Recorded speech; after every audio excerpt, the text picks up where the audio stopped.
40 साल की उम्र के बाद तुम्हें ये बात पता चलेगी कि रिस्क का ताल्लुक तालीम से नहीं होता।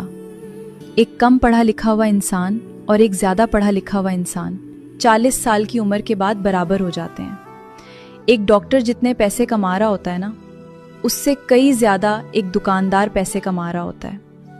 50 साल की उम्र में तुम्हें ये बात पता चलेगी कि कम खूबसूरत और ज़्यादा खूबसूरत बराबर हो जाते हैं, क्योंकि चेहरे की झुर्रियाँ दोनों के चेहरे का नक्शा बदल चुकी होती हैं। 60 साल की उम्र में तुम्हें ये बात पता चलेगी कि एक बड़े ओहदे का इंसान और एक कम ओहदे का इंसान दोनों बराबर हो जाते हैं, क्योंकि रिटायरमेंट के बाद दोनों को एक चपड़ासी भी सलाम नहीं करेगा।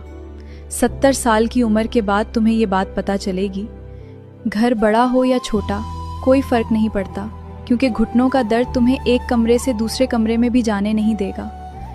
तुम्हें सिर्फ एक कुर्सी चाहिए होगी, एक कमरा चाहिए होगा जहां तुम्हें कोई डिस्टर्ब ना करे।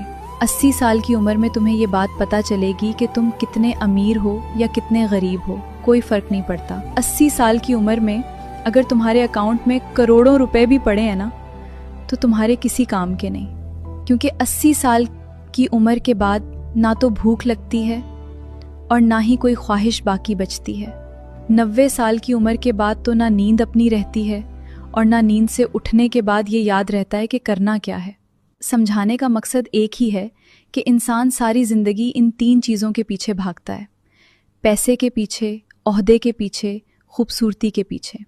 लेकिन तल्ख हकीकत तो ये है कि कुछ अरसे के बाद ये तीनों चीज़ें बेमायनी हो जाती हैं, एक जैसी हो जाती हैं। इसलिए इन चीज़ों के लिए कभी खुद को मत थकाना, बल्कि जिन नेमतों से अल्लाह ने तुम्हें नवाजा है उनको एंजॉय करो। तुम नहीं जानते कि किस पल तुम्हारी ज़िंदगी की शाम हो जाएगी।